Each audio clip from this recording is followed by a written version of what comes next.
Hey guys, it's Maverick here with Compound Interest. So today I'm going to film my first rant video because I came across two Business Insider articles talking about the middle class and the dire state the middle class is in, and I got some things to say about it. And also in one of the articles it goes through the typical American's reaction to when they read this information as well. So we're going to go through it together, and if that sounds interesting, stay tuned for this quick disclaimer, and we'll jump right into it. Some legends are told, some turn to dust or to gold, but you will remember me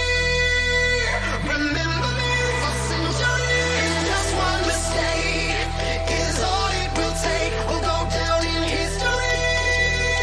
Remember me for centuries. Hey guys, welcome back. So before we get started, I wanted to state and note that this is not a typical video.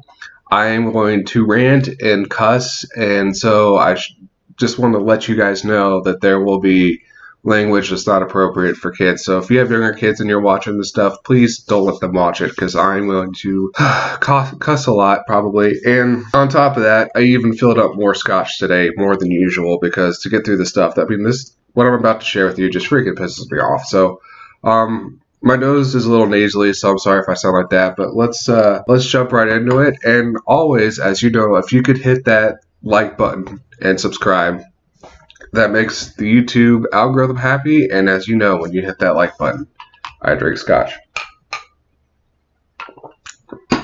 Oh yeah. And hey, I want to apologize. I wanted to shoot this video the traditional way with the old camera because the quality is so much better. The quality of my computer just sucks.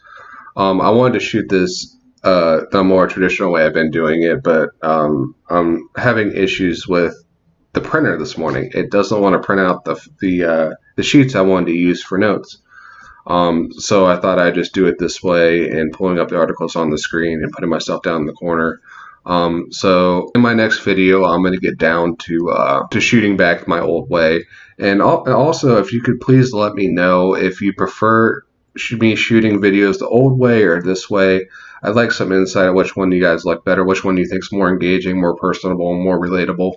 So if you could let me know about that, that'd be great. All right, so let me get back to what I was saying. Okay, so as we all know, the middle class is an overlooked area and ironically enough makes up the majority of all the people in this country. And so problem number one right there, why the fuck are we in the middle class overlooked compared to the more wealthy, affluent people versus the poor people? And I don't understand why it's set up, but today we're going to get into this right here, talking about the dire state of America's middle class. The typical U.S. worker can no longer afford a family on a year's salary, showing the dire state of America's middle class. And basically what that means is you need more than a year of a typical salary to afford for your family. So instead of being able to afford all your expenses, the average American expenses for a year, now it takes, it's down here, 53 weeks right here. So in 1985, it took an average American 30 weeks to afford the $13,000, $227 in expenditures versus now 53 fucking weeks to pay for the $54,000 in expenses. And this was back in 2018, so it's probably even worse now. So why is this happening? Why are people making less? And a lot of it has to do with wages. And we're going to get into that down here. So if we look below, the median male U.S. worker now has to earn more than a year's salary to afford the annual expenses for a family of four. And in 1985, we just spread that above how bad it is, but let's look at this chart right here. The cost of thriving versus typical wages for a male worker. And you can see right here it has the typical wages going up, but the expenditures and costs dipping below there. And what the hell, right? It doesn't make any sense to me. Now, before I get to it down below, it's even worse. If you're a woman, I'm sorry, it's even worse for you. Look at that line. Look how bad it is. I don't understand why there's still fucking sexism in this country. I don't understand why people aren't paying women more. Like, it makes no sense to me. I don't know why you guys are getting fucked over. It makes no sense to me. But these people are the people that pull the weight in the country, that are paying the taxes, that are carrying all the fucking load. And I don't understand why this class keeps getting fucked over. And every single president that's come in has said, oh, jobs this, and oh, wages that. And even though you guys think Trump helped out the middle class just because he cut a couple percent taxes, it doesn't matter. It doesn't keep up with the inflation that you're losing out on your money on, and you're still not getting paid more because your wages are increasing. So even if he cut taxes by 2%, for the middle class, it doesn't really make a difference. And if you studied economics, you would fucking understand that doesn't make a difference. So scrolling down here, you can see that the living costs are outpacing the wage increases, and that's the biggest problem. So here's the fun fact right here. Those between the ages of 25 and 34 have only seen a $29 income increase since 1974. Like, I really like capitalism. I like business. I like earning money. But the fact that a $29 increase since 1974 is fucking insane. Like, stop being, if you're a business owner, stop being so fucking greedy. Pay your people what they deserve, because if you don't have them, you won't have a business. A business is not about you. It's about your customers, it's about your employees, and it's about who you make an impact on. It's not about you. So if you're a bigwig that would ever happen to watch this video, pay your people what they fucking deserve. Stop being greedy and pocketing all your shit. It's great that you build a business. It's great that you're making millions of dollars a year, but it's your job as a human fucking being to pick people up and carry them with you. Sorry, I'm getting heated. This is starting to piss me off. All right, so $29 increase since 1974. Let's keep on going down. Adults ages 35 to 44 made nearly $29,000 more in 2017 than their 1974 counterparts did. While those ages 45 to 54 saw an income growth of nearly $5,400 over the same period, adjusted for inflation. So there's so many problems with it, and this is another thing that freaking pisses me off, is when all the fucking boomers sit here and tell me that, it's the millennials are entitled, all the millennials want this, all the millennials want everything handed to them. We motherfuckers are making more money than you, and we actually, for the first time ever in the history of this country, have to support a generation that is bigger than ours. The baby boomers, and it was a Generation XYZ, are a bigger generation than the millennial generation right now, and we have to therefore make more money, which we are, to support a generation that screwed us over, because all you guys did was kick the can down to us. That's all Americans do, or not Americans, but the political people do, is they just spend more money and kick the can down the road to the next person. And us as a generation, as the millennials, need to stop what's happening so that we can fix this problem. Otherwise, we're going to do the exact same thing that the boomers did to us, to our generation, to our kids and our kids' kids. Anyway, that's kind of side rant. The other issue, as you know, with expenses going up, we have college tuition has more than doubled since the 1970s. So now you're supposed to pay for double the college tuition. We're only making $29 in income, $29 more. That doesn't make sense. And so now, which makes sense why the student debt is at an all-time high of $1.5 trillion. Now, you got people like Bernie coming in saying that they're going to forgive all the student loan debt, which, I get that. Nobody should have to pay that much for education. But again, if you study economics, that plan's not going to work. But either way, there should never be $1.5 trillion in student loan debt. The fact that the colleges themselves are that greedy that they're charging people so much blows my fucking mind. And then Here's another thing on top of that. The price of home sales has increased by 39% since the 1970s, and the national healthcare costs per person have increased by 9,000. So here you go. You're making right here $2,900 more, and yet you have double the student loan debt. Whoops. You have double the student loan debt, and you have price of home sales increasing by 39%, then increased by 9,000. So where's the math add up here? It doesn't. $2,900, $9,000 increased. How the hell are we supposed to fucking afford this shit? Like, what the hell did you guys do in the previous generation to fuck us over so bad? Now, I don't want to sit here and play the victim card for the millennial generation. You know, we have hurt ourselves in a couple instances by being less educated in certain aspects. But, you know, how could you have the audacity to sit there and talk down to someone else that you're intentionally screwing over? Blows my mind. Anyway, so that's the reason why the middle class is struggling, and because expenses keep getting higher, nobody's getting paid more, and the middle class as a whole is shrinking and shrinking every year, and there's more affluent rich people and more poor people, and this is where all the conspiracies come in. You could say that the rich are trying to make everybody poor so that they can control and, you know, puppet whatever.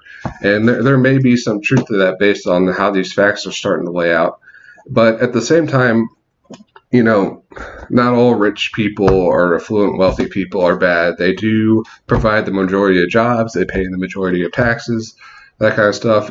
For me, it's really the banks as a whole that have a grip on the government, and the very high up, big giant companies that are monopolies that are putting all the little mom and pop stores out of business. So anyway, that's the rate on this article. Now we're going to go into the next article that piggybacks off this one, and they did 6 findings that show, again, the dire state of the Americans' middle class. But this is Business Insider going out with Morning Consult and doing a survey asking millennials and people what they think they are. Do they think they're middle class? Do they think they're poor? Do they think making $75,000 is a lot of money? Blah, blah, blah, blah. So let's jump into this. Let's go through it. So the American middle class isn't faring well, according to several results from an Insider and Morning Consult survey. And most of them are behind on home ownership. Well, we know why, because home costs have gone up $9,000 since 1975, and your wages have only paid you $29,000 or $2,900 more. So we know why. And then even some of those that are making 6 figures identify themselves as middle class rather than affluent people, even though technically if you make more than $75,000 a year, you are in the top 5 or 10% richest people in the world.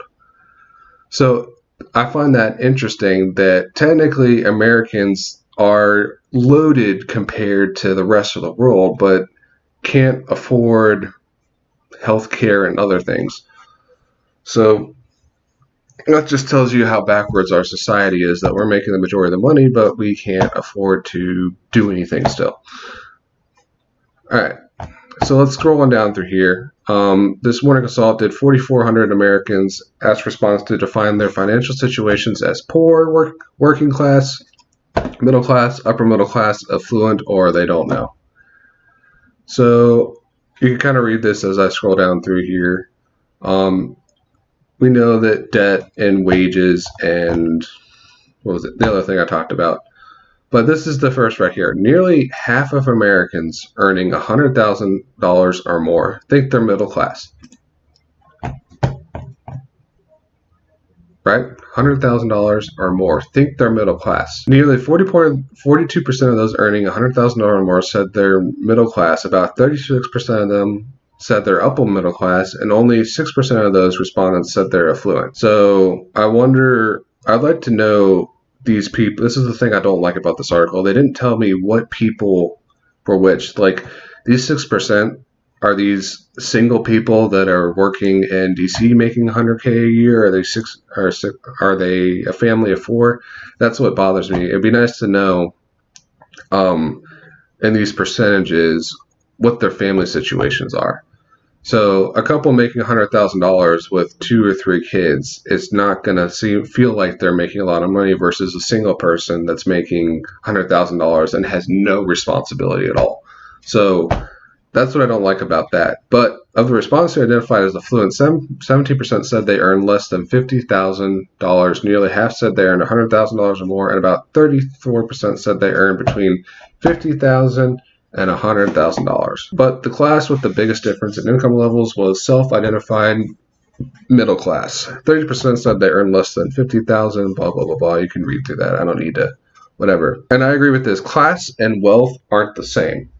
So you could have two people in the same class, and one could be way more poor than the other person. Like I said, if you're a single person, you're making $100K.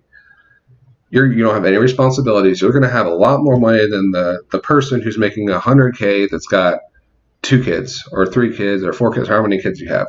It's different, and it's defined different. That's why this is all across the board. What this should tell you that $100,000 really isn't a lot of money anymore. It used to be, if you're in the mindset where you still think 100K is like super wealthy, a lot of money, then you have to look at where your dollars are going. And as I stated in videos before, with the dollar appreciating, expenses going, and wages lacking, $100,000 really doesn't get you anymore. And you heard the expression, it's $1 million doesn't buy what it used to be. It's all true. All right, so moving down, 1/3 of millennials earning at least 100K a year consider themselves middle class, even though technically they'd be upper middle class. And then of those respondents who answered the question, less than half who earned 100K or more said they considered themselves rich. So basically what this is telling me is that like I said, and they came to the same conclusion, a 6-figure salary may no longer be what it once was. No shit. While millennials have benefited from a 67% rises in wages. Now, what's interesting about this is 67% rise in wages isn't really a rise in wages. It's more like just cost of inflation and cost of living increases. Like I said, they're only paying people $29 more on top of the cost of living. So this right here isn't a very good, this makes it seem like people are getting paid well. But as you know, if you're a middle class person, you're not. Even with that percent, this hasn't kept up with inflating living costs. Rent, home prices, college tuition have all increased faster than incomes in the U.S. Well, yeah, that's what we stated. We had the technicals in the last article over here, and this one kind of sums it up. So, what the fuck are you doing, America? Why are we letting this happen to ourselves? So now they did moving on down, they did like city dwellers, people in the city versus people in the country. Only 30% of city dwellers consider themselves middle class or upper middle class. That's because the cost inside the city is typically like double what it is in the country. 14% of those people said they were poor. and I can attest to that because when my wife and I lived in the DC area, and her and I were pulling in together over 6 figures, just living in DC, we lived in a 1,000 square foot apartment, and we paid $1,600 a month just in rent. That didn't include utilities and everything else, just to live in an apartment right outside DC. It was in the Reston area. And so I get why people might think they're poor, because they could be pulling in 6 figures and it doesn't pay for really anything. And we also at that time had our first daughter in there. So it was her and I pulling in a little over 6 figures together, and then raising a child, which is why we were trapped where we are. And we were doing the math, it would have taken us, I don't know, 5 or 10 years to save up the money to buy a house, because houses in the area, the houses that we wanted, were around $600,000-$700,000 for a house. And that's just for a typical house with, 4 bedrooms, 2 baths, a basement, and a 2-car garage. Nothing crazy special. It's just the cost of living. So I get where this is coming from. Okay, so moving on down, I don't know if I'm going to really talk about this part. I mean, why people the group of affluent don't think they're wealthy anymore. Obviously, it has to do with some sort of mindset, which I've come back to before about the 4 pillars of wealth that I have, and your mind has to be in the right spot. So more than likely, these people. I don't want to make any assumptions about people because I don't know their situation or why. But I find it interesting that 60% of those people who said they grew up in the upper middle class identified with the lower class, and I don't know why that is, but that's just what the article says, which is interesting. Let's move on now. Now, the middle class is behind on home ownership and retirement savings. Well, duh. That quiz that I had you guys take talked about retirement savings, but this is no surprise to me. Where do you have time to fucking save anything, right? If your expenses, if you're using your entire year's salary plus an extra week to just pay for your expenses, where are you going to have any cash to freaking put any money aside from retirement? Because we haven't even talked about that yet. We talked about all the expenses. We even talked about trying to invest and save so you can fucking retire on time. So here you go. About 62% of the middle class has credit card debt, obviously because they can't afford their shit, compared to roughly half of the affluent. Well, duh, because if you have more money, a lot of times you can pay off all the debt. Now, that's not true for everybody. Some people, there's still millionaires that live paycheck to paycheck, believe it or not. But anyway, moving on. The middle class also has more student loan debt. Yeah, nearly half of student loans compared with 39% of the affluent. Having more student loan and credit card debt to pay off makes it harder to save. No fucking shit. Yeah. If you don't have any money left over, how are you going to save? Which places home ownership farther away from people in the middle class, more of whom are still renting. And there was Graham Stephan did, if you haven't followed him, he's great as well. He did a video about millennials liking the idea of renting more. And CNBC kind of twisted it to the point where it made it seem like millennials want to rent, but the only reason they're renting is because they can't afford the home ownership as a whole. And so that's fucked up in itself. And here's what it summed up. It said, it may also be why the middle class isn't as well prepared for retirement as the affluent, more of whom expect to retire at an earlier age than the middle class. That might be because more are saving for retirement. 80% of the affluent respondents said they had a retirement account versus 63% of the middle class respondents. How angry does that make you? So if you were... Luck does play a role in success a little bit. I haven't done a video on that, but 63% of the middle class respondents just don't have anything left over. And so I don't know how you could argue that the middle class still isn't getting fucked over. And I don't know how you could say that any president or policy in the past 20 years has helped the middle class. I don't know how you could be that ignorant to the fact. So, again, you need to look at what's actually happening and not what you're being told. And it's just crazy. It's just crazy to me. But this was interesting, though. The middle class is more likely to save an extra $1,000. When asked how respondents would spend a hypothetical $1,000, the self-identified poor and working class respondents were most likely to choose to pay off debt, which is smart. The middle class respondents were most likely to choose to save, and the affluent respondents were most likely to choose to invest. Now, what do you guys think is the best thing you should do with $1,000? What should you do first? And, it's not a one-size-fits-all strategy. I think, what I personally think and what I would do, if I had an extra $1,000, the first thing I would do would be to pay off debt. Especially if you have high interest debt. Because if you got a credit card that's, costing you 15% a year, that's 15% on your money that you're losing every year on top of 2% inflation. So the sooner you can pay off debt, the more money you're going to have in your pocket. Now, it's debatable on which one you should do first versus saving and investing.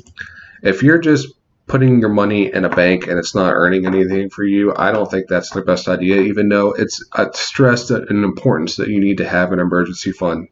in case something happens. But there's no reason why that emergency fund can't be something that's earning you interest on the side, which is why I think a high interest savings account makes sense. Now, doing that with investing on top, if like I said, you can mix the two. You can have an emergency fund that's making you money, but paying off your debt is the first thing you should do. So just keep that in mind when it comes to your situation. What I would do is pay off my high interest debt. Then I would invest into my emergency fund that's earning me more than a couple percent to try and beat inflation. And then I would be investing. But how the fuck are you supposed to do that if you don't have any money left over? I don't know. Anyway, that was kind of like a side rant, but the self-identified middle class respondent's desire to save reflects the findings of previous studies according to the Business Insider report. Found that 1/3 of middle-class Americans defined as a family of 3 earning between $40,000 and $81,000 felt financially insecure in 2017. To me, right here, anywhere from 50 to 75, around this is middle class. And it's no surprise why they feel insecure after everything we just went through. Anyway, this whole war on the middle class or millennials or whatever you want to call it, it's all just a way for the bad people in power to tear us apart. And so you guys really need to get yourselves educated about what's going on around you, how these policies and, power-hungry people are stripping away your ability to make choices in the long run. That's why I'm here to try and educate the people that want to learn about what's really going on around them. And with all those facts, I mean, if you're in the middle class, you should be fucking furious right now. Like, you're not getting paid more. You deserve to get paid more, but you're not. So the economy is shifting as a whole. I believe we're shifting towards a skill economy versus a job economy. In my personal opinion, you need to develop some sort of skill that's going to pay you when economic times are down or up. It doesn't matter, something that can always make you money, because these greedy fucking companies are not paying you what you should, and there's no incentive for them to keep paying you when lobbying and loopholes and everything else continue to come into play. So you need to recognize what your situation is, and you need to make changes to protect yourself, because this is probably only going to get worse before it gets better. And that's my rant for today, and I apologize if I went kind of long. This kind of stuff just really gets under my skin. I mean, like I stated before, there are plenty of people in this country that have a better work ethic than I do, and yet they're just getting screwed every day. Worse, half of them are ignorant to the fact that it's happening.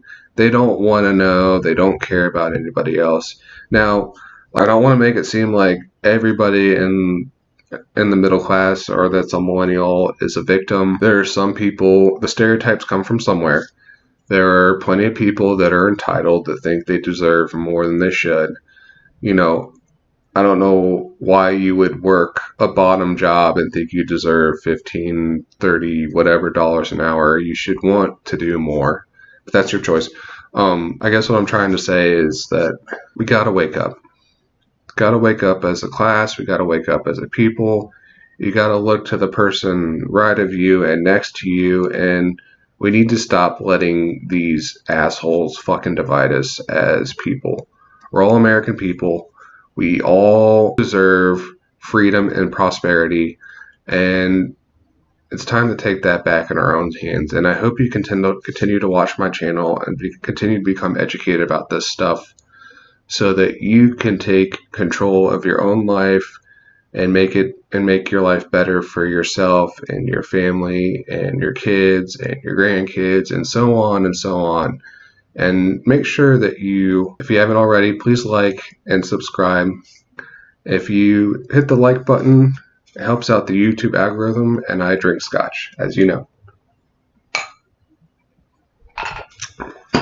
So till next time, guys, thanks for watching this video. I hope it kind of opened your eyes a little bit to what's going on in today's society, and I'll see you guys in the next video.